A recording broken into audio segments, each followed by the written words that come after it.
आइए जानते हैं कि कांग्रेस क्या है। तो जिस प्रकार से भारत में संसद है ना, जिसे हम व्यवस्थापिका कहते हैं, संघीय व्यवस्थापिका, तो उसी प्रकार से जो है वो अमेरिकी व्यवस्थापिका को कांग्रेस कहा जाता है। ये जो कांग्रेस है यह 2 सदनों से मिलकर बनता है, अर्थात यह द्विसदनात्मक व्यवस्थापिका है जो कांग्रेस है वो। तो यह किन 2 सदनों से मिलकर बनता है? तो इसका जो पहला जो सदन है वो उसे प्रतिनिधि सभा कहते हैं और दूसरे सदन को सीनेट कहते हैं। तो इस प्रकार से जो कांग्रेस है वह प्रतिनिधि सभा और सीनेट से मिलकर बनता है। प्रतिनिधि सभा को प्रथम एवं निम्न सदन कहते हैं, प्रतिनिधि सभा को हाउस ऑफ रिप्रेजेंटेटिव्स भी कहते हैं और सीनेट को द्वितीय एवं उच्च सदन कहा जाता है।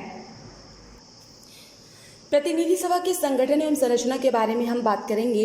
तो आइए जानते हैं कि प्रतिनिधि सभा का जो है वो संगठन, उसकी संरचना कैसे की जाती है। तो जो प्रतिनिधि सभा का जो गठन है, उनके गठन को हम, उनकी संरचना को हम जो निम्न बिंदुओं के आधार पर समझ सकते हैं। उनकी सदस्य संख्या, उसका जो निर्वाचन है वह कैसे होता है, कार्यकाल, उनके सदस्यों की योग्यताएं, बैठक, गणपूर्ति एवं पदाधिकारी आदि बिंदुओं के आधार पर जो है वो प्रतिनिधि सभा की जो है संगठन अथवा उसकी जो संरचना है उसको समझा जा सकता है। सबसे पहले हम बात करते हैं उनकी सदस्य संख्या के बारे में, अर्थात प्रतिनिधि सभा के सदस्यों की संख्या के बारे में। प्रतिनिधि सभा का सर्वप्रथम जब गठन किया गया था तो प्रारंभ में उनकी सदस्यों की जो संख्या है वह 65 थी, लेकिन समय के पश्चात जो है वो उनकी संख्या में जो परिवर्तन होते गया। सन 1921 एवं 1941 में पुनर्निर्धारण एक्ट पारित किया गया। तो इस पुनर्निर्धारण एक्ट के तहत जो है वो प्रतिनिधि सभा की जो सदस्य संख्या थी उसको स्थायी रूप से 435 जो है वो निश्चित कर दी गई। तो इस प्रकार प्रतिनिधि सभा की जो सदस्य संख्या है वह 435 निर्धारित कर दी गई है। ये जो प्रतिनिधि सभा के जो सदस्य होते हैं, इनके सदस्यों का जो है वो निर्वाचन है वह प्रत्यक्ष निर्वाचन प्रणाली के आधार पर किया जाता है, अर्थात जनता जो है वो प्रत्यक्ष रूप से प्रतिनिधि सभा के सदस्यों का निर्वाचन करती है। जिस प्रकार से भारत में जो लोकसभा होता है, तो इसके जो लोकसभा के जो सदस्य होते हैं, है ना, इनका जिस प्रकार से निर्वाचन होता है, ठीक उसी प्रकार से जो है वो प्रत्यक्ष निर्वाचन प्रणाली के द्वारा प्रतिनिधि सभा के सदस्यों का जो है वो निर्वाचन किया जाता है। तो ये जो प्रतिनिधि सभा के जो सदस्य होते हैं कितने वर्षों के लिए चुने जाते हैं? तो प्रतिनिधि सभा के जो सदस्य होते हैं वह जो है वो उनका कार्यकाल 2 वर्ष का होता है, अर्थात 2 वर्ष के लिए वह चुने जाते हैं। तो प्रतिनिधि सभा बनने के लिए जो है वो क्या क्या योग्यताएं होनी चाहिए? तो प्रतिनिधि सभा बनने के लिए निम्न योग्यताएं होनी चाहिए। पहला तो प्रतिनिधि सभा बनने के लिए जो है वो उस व्यक्ति को, उस नागरिक को जो है वो 25 वर्ष की आयु पूर्ण कर चुका होना चाहिए।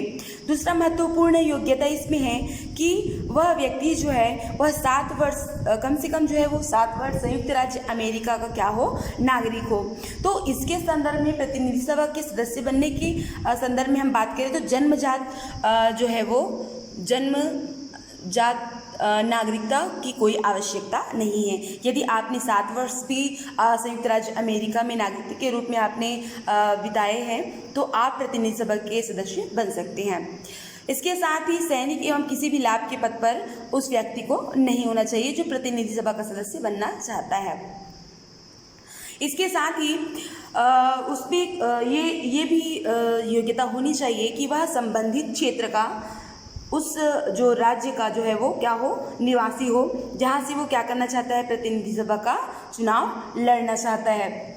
वर्तमान समय में तो स्थानीयता का जो नियम है वह वहाँ पर लागू है, अर्थात जो है राज्य नहीं, संबंधित राज्य नहीं बल्कि उस निर्वाचन क्षेत्र से जहाँ से वो उम्मीदवार के लिए खड़ा है उस क्षेत्र का भी उसको जो है वो निवासी होना आवश्यक है।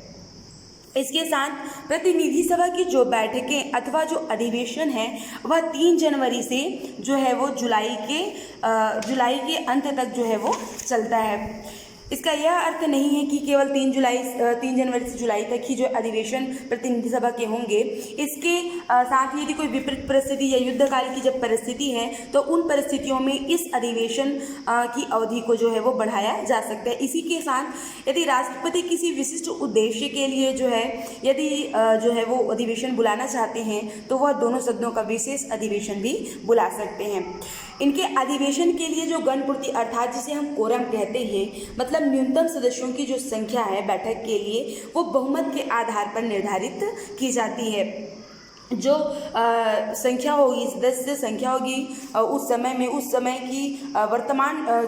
की जो बहुमत संख्या होगी, उस बहुमत संख्या के आधार पर जो है वो कोरम या गणपूर्ति को तय किया जाता है। इसके साथ साथ प्रतिनिधि सभा के पदाधिकारी के रूप में जो है वो प्रतिनिधि सभा के अध्यक्ष, जिसे स्पीकर भी कहते हैं, एक महत्वपूर्ण पद के रूप में जो है वो कार्य करते हैं। यह प्रतिनिधि सभा की समस्त बैठकों का, अधिवेशनों का संचालन इन्हीं के द्वारा किया जाता है। इसके साथ साथ ही प्रतिनिधि सभा के अध्यक्ष, जिसे हम स्पीकर कह रहे हैं, वो जो है वो महत्वपूर्ण पद अमेरिका में समझा जाता है। संयुक्त राज्य अमेरिका के राष्ट्रपति के बाद यदि दूसरे दर्जे का पद जो है वो किसी को समझा जाता है तो वह प्रतिनिधि सभा के अध्यक्ष को समझा जाता है। ये जो प्रतिनिधि सभा के जो अध्यक्ष स्पीकर होते हैं, ये राष्ट्रपति और उपराष्ट्रपति दोनों के पद जब रिक्त हो जाते हैं तब उस स्थिति में जो है वो राष्ट्रपति के पद को ये क्या करते हैं, धारण कर लेते हैं। तो इस प्रकार से जो है वो प्रतिनिधि सभा का जो है वो गठन या उसकी संरचना जो है उसको हम समझ सकते हैं। कांग्रेस का द्वितीय सदन, जिसे सीनेट कहते हैं, इसके संगठन और इसकी संरचना के बारे हम आज जानेंगे, चर्चा करेंगे। निम्न बिंदुओं के आधार पर हम सीनेट की गठन या उसकी संरचना को समझ सकते हैं। इसके पहले के वीडियो में हमने प्रतिनिधि सभा के बारे में जाना था, उसकी संगठन, उसकी संरचना को हमने समझने का प्रयास किया था। आज हम इस वीडियो के माध्यम से सीनेट के संगठन, उसकी संरचना को जानने का प्रयास करेंगे। तो आइए स्टार्ट करते हैं। तो सबसे पहले जो सीनेट है, जिस प्रकार से भारत में जो है वो राज्यसभा है, अर्थात यहाँ पर जो है वो राज्यों के प्रतिनिधि होते हैं, ठीक उसी प्रकार से सीनेट में जो है वो अमेरिकी जो राज्य है वहाँ के प्रतिनिधि जो है वो इसमें सम्मिलित होते हैं। मतलब प्रत्येक राज्य से है वो 2 प्रतिनिधि, प्रत्येक इकाई से 2 प्रतिनिधि भेजने का वहाँ पर प्रावधान किया गया है। प्रारंभ में जब अमेरिका जो है वो 13 गणराज्यों के साथ, 13 राज्यों के साथ, 13 इकाइयों के साथ जो है उसका निर्माण किया गया था, तो उस समय जो है वो सीनेट के सदस्यों की संख्या 26 थी। प्रत्येक राज्य, प्रत्येक इकाई से जो है वो 2 सदस्य का जो है वो निर्वाचन किया गया था। तो वर्तमान में जो है वो सीनेट की सदस्य संख्या के बारे में हम बात करें तो 100 है। चूँकि अमेरिकी राज्यों की संख्या 50 है, तो इस प्रकार से प्रत्येक इकाई अथवा प्रत्येक जो राज्य हैं वहाँ से जो है वो 2-2 प्रतिनिधि लिए गए हैं। तो इस प्रकार से सीनेट की जो है वो सदस्य संख्या के बारे में हम बात करें तो कितनी है, 100। इसका जो निर्वाचन है, तो जो सीनेट के सदस्यों का जो निर्वाचन है, प्रारंभ में जो है वो इनके सदस्यों का जो निर्वाचन है वो अप्रत्यक्ष प्रणाली के आधार पर किया जाता था। अप्रत्यक्ष प्रणाली के आधार पर कहने का तात्पर्य यह है कि जो संबंधित राज्य होते थे, वहाँ के जो राज्य विधानमंडल होते थे, उनके द्वारा जो है वो निर्वाचित करके जो सदस्यों को भेजा जाता था। कुछ समय तक यह जो व्यवस्था थी निर्वाचन की, अप्रत्यक्ष प्रणाली की जो व्यवस्था थी, बहुत अच्छे से चली। लेकिन कुछ समय के बाद इसमें बहुत अव्यवस्था होने लगी, बहुत दोष उत्पन्न हुए। राज्य विधानमंडल के सदस्यों की इतने विवाद होने लगे कि आपसी झगड़े इतने अधिक हो गए कि कभी कभी वह सीनेट के सदस्यों को चुन पाने में जो है वो असमर्थ होने लगे। तो इन दोषों को दूर करते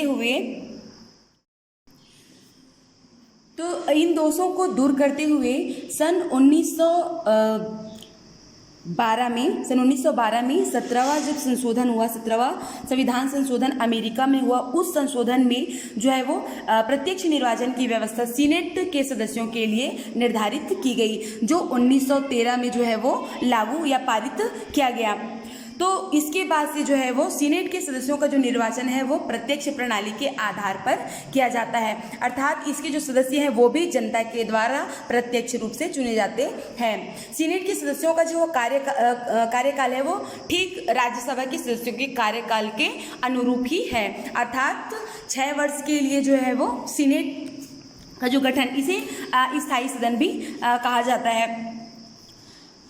तो इसका जो कार्यकाल है वो 6 वर्ष के लिए होता है। इसके जो प्रत्येक जो 1/3 जो सदस्य होते हैं वो प्रति 2 वर्ष के उपरांत जो है वो अवकाश ग्रहण करते हैं। तो प्रत्येक सदस्य का है जो कार्यकाल 6 वर्ष का होता है। सीनेट के सदस्य बनने के लिए निम्न योग्यताएं होनी चाहिए। पहला एक कि संबंधित राज्य, जिस राज्य से वह सीनेट का पद लड़ रहा है ना, उसका वहाँ का उसको क्या होना चाहिए, निवासी होना चाहिए। 30 वर्ष की आयु पूर्ण कर चुका हो। इसके साथ साथ जो है वो 9 वर्ष की आयु, माफ़ कीजिएगा, 9 वर्ष जो है वो कम से कम जो अमेरिका में जो है वो अमेरिका का क्या हो, नागरिक हो। जिस प्रकार से हमने प्रतिनिधि सभा में देखा कि 7 वर्ष की नागरिकता प्राप्त करना अनिवार्य है, उसी प्रकार सीनेट के सदस्य बनने के लिए 9 वर्ष अमेरिका का नागरिक होना आवश्यक है। इस प्रकार से जो है वो सीनेट के सदस्यों के लिए निम्न योग्यताएं होनी चाहिए, जिसका हमने अभी जो है वो विवरण दिया है। इसके साथ साथ जो सीनेट की जो बैठकें होती है, अधिवेशन जो होते हैं, वो जो है वो प्रतिनिधि सभा की बैठकों के साथ साथ ही चलती है। प्रतिनिधि सभा और सीनेट दोनों की जो अधिवेशन है वो साथ साथ चलते हैं, अर्थात 3 जनवरी से लेकर जो है वो जुलाई तक। इसके लिए जो गणपूर्ति अथवा जो कोरम होता है इन अधिवेशनों के लिए, तो वो जो है वो जो कुल सदस्य होते हैं, उन कुल सदस्यों की जो बहुमत संख्या होती है, उस बहुमत संख्या की जो है वो उपस्थिति आवश्यक होती है सीनेट की अधिवेशन अथवा बैठकों को संचालित करने के लिए। तो इस प्रकार से ये सीनेट की संगठन अथवा संरचना के बारे में हमने बात की। सदस्य संख्या 100 है। निर्वाचन, प्रत्यक्ष निर्वाचन प्रणाली के आधार पर इनके सदस्यों का गठन होता है। कार्यकाल 6 वर्ष का, जिसमें से 1/3 सदस्य प्रति 2 वर्ष उपरांत जो है वो अवकाश ग्रहण करते हैं। सदस्यों की योग्यताएं हमने देखा, उस राज्य का निवासी होना चाहिए, 30 वर्ष की आयु पूरी कर चुका हो, 9 वर्ष जो है वो संयुक्त राज्य अमेरिका का क्या हो, नागरिक हो। बैठक 3 जनवरी से लेकर जुलाई के जो है वो अंत तक जो है अधिवेशन जो है वो चलते हैं। बीच बीच में कभी कभी स्थगित भी जो कर दिए जाते हैं। गणपूर्ति हमने देखा, गणपूर्ति या कोरम, कुल सदस्यों का जो बहुमत संख्या है उसके आधार पर जो है इनकी बैठकें अथवा जो अधिवेशन है वो संचालित होते हैं। एवं इसके जो पदाधिकारी होते हैं, जो सीनेट के जो पदाधिकारी होते हैं, जिस प्रकार से हमारे यहाँ राज्यसभा में, भारत में यदि हम देखें, राज्यसभा में के जो सभापति होते हैं वो पदेन सभापति अर्थात कि ये कि जो उपराष्ट्रपति होते हैं हमारे यहाँ, वो उपराष्ट्रपति जो है वो राज्यसभा के क्या होते हैं, पदेन सभापति। तो ठीक उसी प्रकार से अमेरिका के जो उपराष्ट्रपति होते हैं वो भी इसके क्या होते हैं, पदेन सभापति होते हैं। इस प्रकार से जो है वो सीनेट की संगठन तथा संरचना को हमने आज इस कक्षा के माध्यम से जानने का प्रयास किया। उम्मीद है आप सभी को यह वीडियो पसंद आया हो। धन्यवाद।